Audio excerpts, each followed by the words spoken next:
शिव बाबा याद है ना। ओम शांति। 26 अप्रैल 2024 के ईश्वरीय महावाक्य पहले सुनते हैं। मुरली के मुख्य पॉइंट्स। बाबा ने कहा, अब तुम्हें बेहद की सच्ची कमाई करनी है। यहाँ का तो सब कुछ मिट्टी में मिल जाना है। जितना जितना तुम बेहद की कमाई में जोर भरते जाएंगे तो हद की कमाई की बातें स्वतः भूलती जाएंगी। बुद्धि में रहे, हम तो किसी काम के नहीं थे। कमाल है बाप की जो हमको विश्व का मालिक अर्थात फिर से सभ्य देवता बना रहे हैं। ऐसे बाबा की श्रीमत पर तो जरूर चलना चाहिए। फिर भले दुनिया वाले कितनी ही ग्लानि या हंगामे आदि करें। फिर बाबा ने कहा, लौकिक में तो सिर्फ बच्चे को वर्षा मिलता है, लेकिन यह पारलौकिक बाप बच्ची या बच्चे का भेद नहीं करते, दोनों को वर्षा देते हैं। ऐसे बाप को तो कभी भी नहीं छोड़ना चाहिए। भले शुरू में यह ज्ञान न भी समझ आए, लेकिन आश्चर्यवत कभी पढ़ाई को छोड़ना नहीं चाहिए। सुनते सुनते एक दिन समझने भी लगेंगे। यह है ही सहज ज्ञान और योग। तुम्हें मनसा वाचा कर्मणा अब पावन बनना है। बुद्धि में जरा भी विकारी संकल्प न आए, लेकिन वह तब होगा जब आत्मा भाई भाई की दृष्टि रखेंगे। लास्ट में बाबा ने कहा, यह माया बड़ी कड़ी है। अगर कभी बाप से बेअदबी की तो माया कच्चा खा जाएगी। बाप के साथ तो वफादार हो रहना चाहिए। अपने को सुधारने के लिए रोज सवेरे उठ अल्फ को याद करो। यह वेला सोने की नहीं है। हर एक को अपना चौपड़ा रखना चाहिए कि हम कितना याद करते हैं और कितनी सर्विस करते हैं। अब सुनते हैं महावाक्यों को विस्तार से। बाबा ने कहा, मीठे बच्चे, शरीर निर्वाह अर्थ कर्म करते हुए बेहद की उन्नति करो। जितना अच्छी रीति बेहद की पढ़ाई पढ़ेंगे उतनी उन्नति होगी। प्रश्न, तुम बच्चे जो बेहद की पढ़ाई पढ़ रहे हो, इसमें सबसे उच्च डिफिकल्ट सब्जेक्ट कौन सी है? उत्तर, इस पढ़ाई में सबसे ऊंची सब्जेक्ट है भाई भाई की दृष्टि पक्की करना। बाप ने ज्ञान का जो तीसरा नेत्र दिया है, उस नेत्र से आत्मा भाई भाई को देखो। जरा भी आंखें धोखा न दे। किसी भी देहधारी के नाम रूप में बुद्धि न जाए। बुद्धि में जरा भी विकारी छीछी संकल्प न चले। यह है मेहनत। इस सब्जेक्ट में पास होने वाले विश्व का मालिक बन जाएंगे। ओम शांति।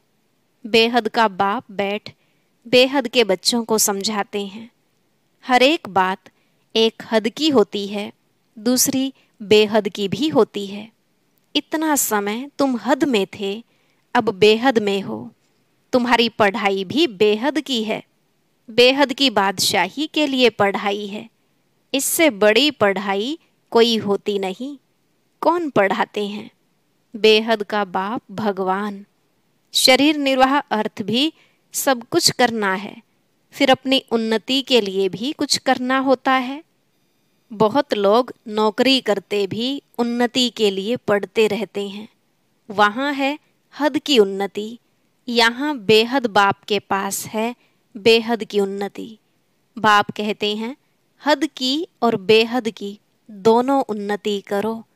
बुद्धि से समझते हो हमको बेहद की सच्ची कमाई अब करनी है। यहाँ तो सब कुछ मिट्टी में मिल जाना है। जितना जितना तुम बेहद की कमाई में जोर भरते जाएंगे तो हद की कमाई की बातें भूलती जाएंगी। सब समझ जाएंगे अब विनाश होना है। विनाश नज़दीक आएगा तो भगवान को भी ढूंढेंगे। विनाश होता है तो जरूर स्थापना करने वाला भी होगा। दुनिया तो कुछ भी नहीं जानती। तुम प्रजापिता ब्रह्मा कुमार कुमारियां भी नंबरवार पुरुषार्थ अनुसार पढ़ाई पढ़ रहे हो।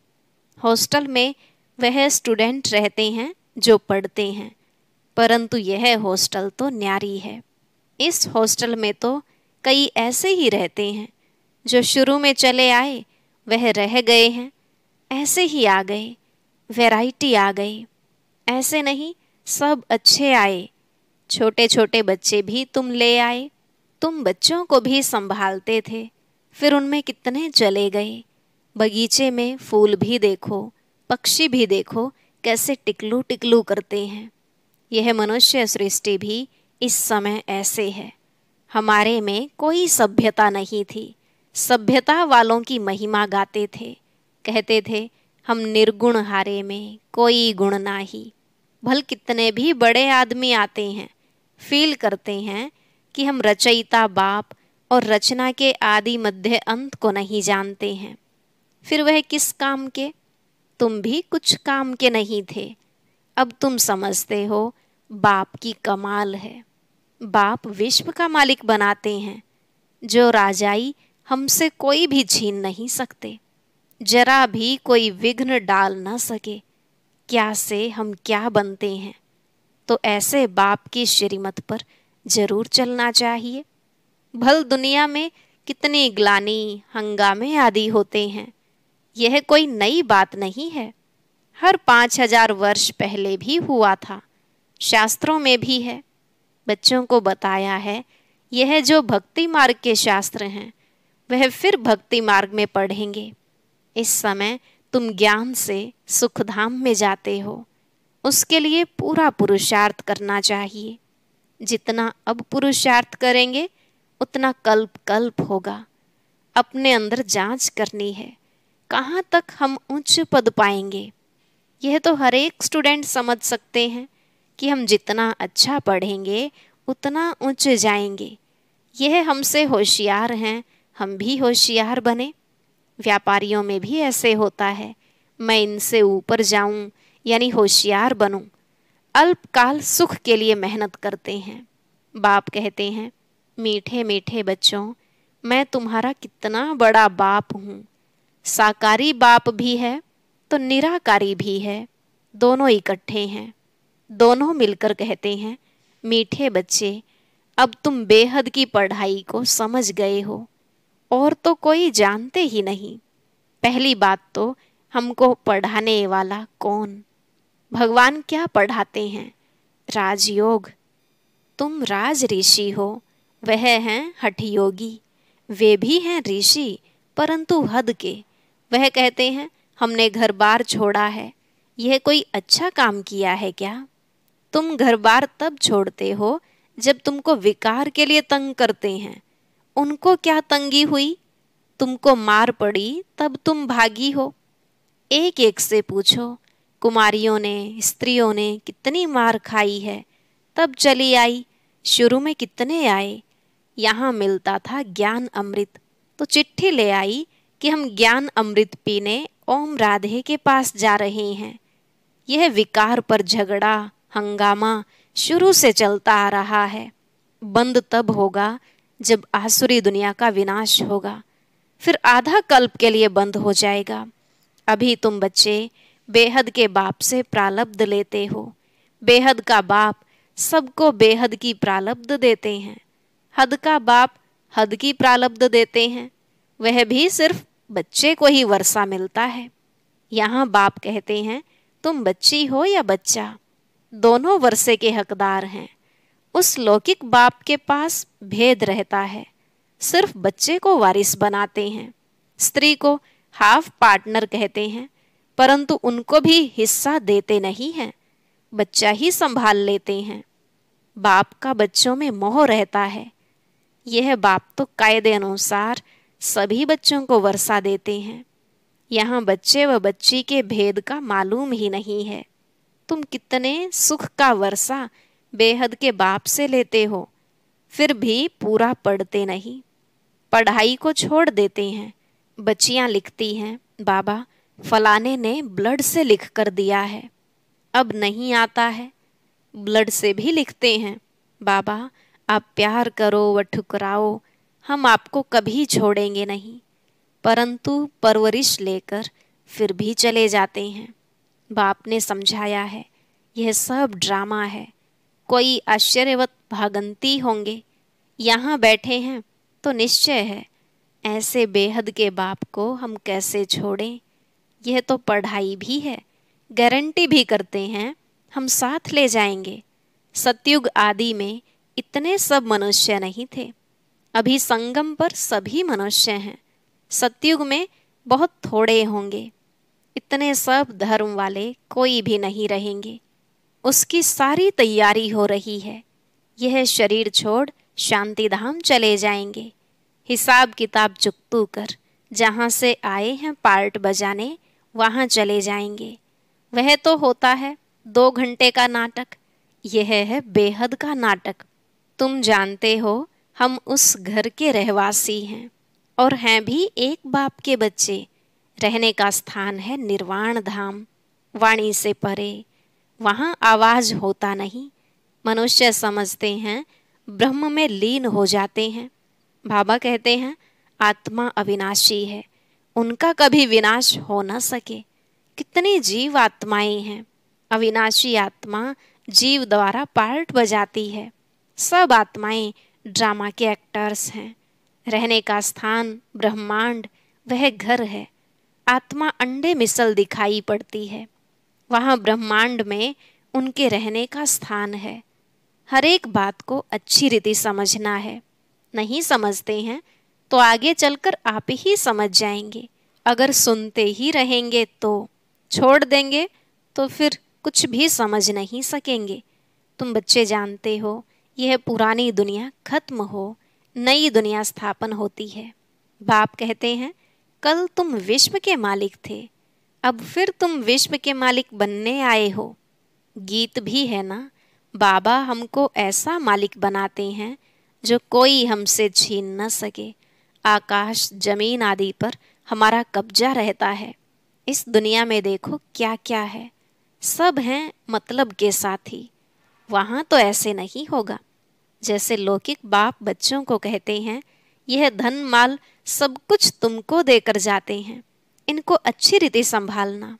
बेहद का बाप भी कहते हैं तुमको धन माल सब कुछ देते हैं, तुमने हमको बुलाया है पावन दुनिया में ले चलो, तो जरूर पावन बनाकर विश्व का मालिक बनाऊंगा।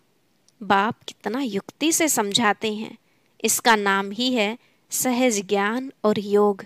सेकंड की बात है, सेकंड में मुक्ति, जीवन मुक्ति। तुम अब कितना दुरादेशी बुद्धि हो गए हो। यही चिंतन होता रहे कि हम बेहद के बाप द्वारा पढ़ रहे हैं, हम अपने लिए राज्य स्थापन कर रहे हैं, तो उसमें हम उच्च पद क्यों ना पाएं, कम क्यों पाएं।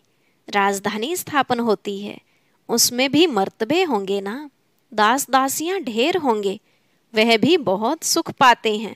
साथ में महलों में रहेंगे, बच्चों आदि को संभालते होंगे, कितना सुखी होंगे। सिर्फ नाम है दास दासी। जो राजा रानी खाते वही दास दासियां भी खाते हैं, प्रजा को तो नहीं मिलता है। दास दासियों का भी बहुत मान है, परंतु उनमें भी नंबरवार हैं।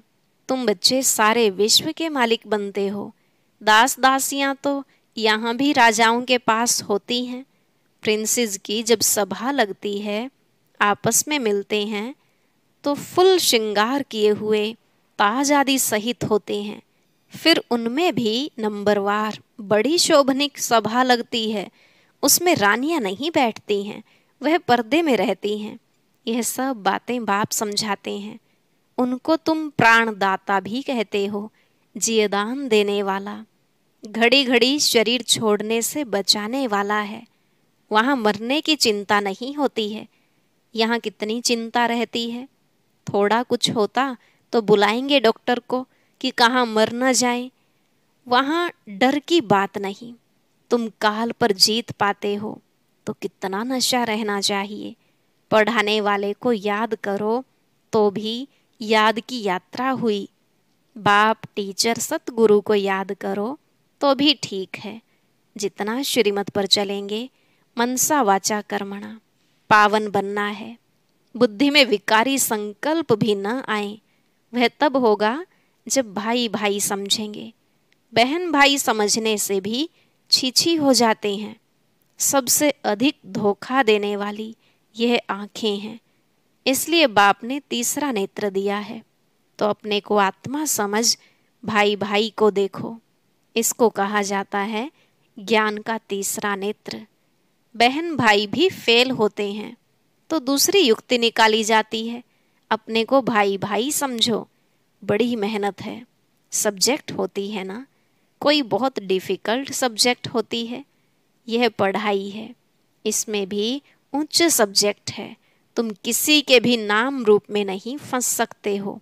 बहुत बड़ा इम्तिहान है, विश्व का मालिक बनना है। मुख्य बात बाप कहते हैं भाई भाई समझो। तो बच्चों को इतना पुरुषार्थ करना चाहिए, परंतु चलते चलते कितने ट्रेटर भी बन पड़ते हैं।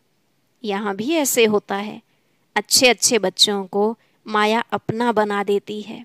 तब बाप कहते हैं मुझे फारकती भी दे देते हैं, डाइवोर्स भी देते हैं। फारकती बच्चे और बाप की होती है और डाइवोर्स स्त्री और पति का होता है। बाप कहते हैं हमको दोनों मिलते हैं। अच्छी अच्छी बच्चियां भी डाइवोर्स दे जाकर रावण की बन जाती हैं। वंडरफुल खेल है ना, माया क्या नहीं कर देती है। बाप कहते हैं माया बड़ी कड़ी है, गायन है गज को ग्रह ने खाया। बहुत गफलत कर बैठते हैं, बाप से बेअदबी करते हैं तो माया कच्चा खा लेती है। माया ऐसी है जो कोई कोई को एकदम पकड़ लेती है। अच्छा, बच्चों को कितना सुनाए, कितना सुनाऊं। मुख्य बात है अल्फ। मुसलमान भी कहते हैं सवेरे उठकर अल्फ को याद करो। यह वेला सोने की नहीं है। इस उपाय से ही विकर्म विनाश होते हैं, और कोई उपाय नहीं। बाप तुम बच्चों के साथ कितना वफादार है, कभी तुमको छोड़ेंगे नहीं। आए ही हैं सुधार कर साथ ले जाने। याद की यात्रा से ही तुम सतो प्रधान होंगे, उस तरफ जमा होता जाएगा। बाप कहते हैं अपना चोपड़ा रखो। कितना याद करते हैं, कितनी सर्विस करते हैं। व्यापारी लोग घाटा देखते हैं तो खबरदार रहते हैं, घाटा नहीं डालना चाहिए, कल्प कल्पांतर का घाटा पड़ जाता है। अच्छा, मीठे मीठे सिकिलधे बच्चों प्रति माता पिता बाप दादा का याद प्यार और गुड मॉर्निंग। रूहानी बाप की रूहानी बच्चों को नमस्ते। रूहानी बच्चों की रूहानी बाप दादा को नमस्ते नमस्ते, गुड मॉर्निंग, शुक्रिया बाबा, शुक्रिया। धारणा के लिए मुख्य सार। पहला पॉइंट, मनसा वाचा कर्मणा पावन बनना है। बुद्धि में विकारी संकल्प भी ना आए, इसके लिए आत्मा भाई भाई हूँ यह अभ्यास करना है। किसी के नाम रूप में नहीं फंसना है। दूसरा, जैसे बाप वफादार है, बच्चों को सुधार कर साथ ले जाते हैं, ऐसे वफादार रहना है। कभी भी फारकती या डाइवोर्स नहीं देना। वरदान, सदा हल्के बन, बाप के नैनों में समाने वाले सहज योगी भव। सदा हल्के बन, बाप के नैनों में समाने वाले सहज योगी भव। बाबा ने कहा संगम युग पर जो खुशियों की खान मिलती है वह और किसी युग में नहीं मिल सकती। इस समय बाप और बच्चों का मिलन है, वर्षा है, वरदान है। वर्षा अथवा वरदान दोनों में मेहनत नहीं होती, इसलिए आपका टाइटल ही है सहज योगी। बाप दादा बच्चों की मेहनत देख नहीं सकते। कहते हैं बच्चे अपने सब बोझ बाप को देकर खुद हल्के हो जाओ। इतने हल्के बनो जो बाप अपने नैनों पर बिठाकर साथ ले जाएं। बाप से स्नेह की निशानी है सदा हल्के बन, बाप की नज़रों में समा जाना। स्लोगन, नेगेटिव सोचने का रास्ता बंद कर दो तो सफलता स्वरूप बन जाएंगे। नेगेटिव सोचने का रास्ता बंद कर दो तो सफलता स्वरूप बन जाएंगे। ओम शांति। ज्ञान सूर्य बाप का हर बच्चा ज्ञान सितारा है, लेकिन सितारों में भी नंबरवार है। हम कौन सी कैटेगरी में आते हैं, यह जानने के लिए सुनते हैं आज का अव्यक्त ज्ञान मोती।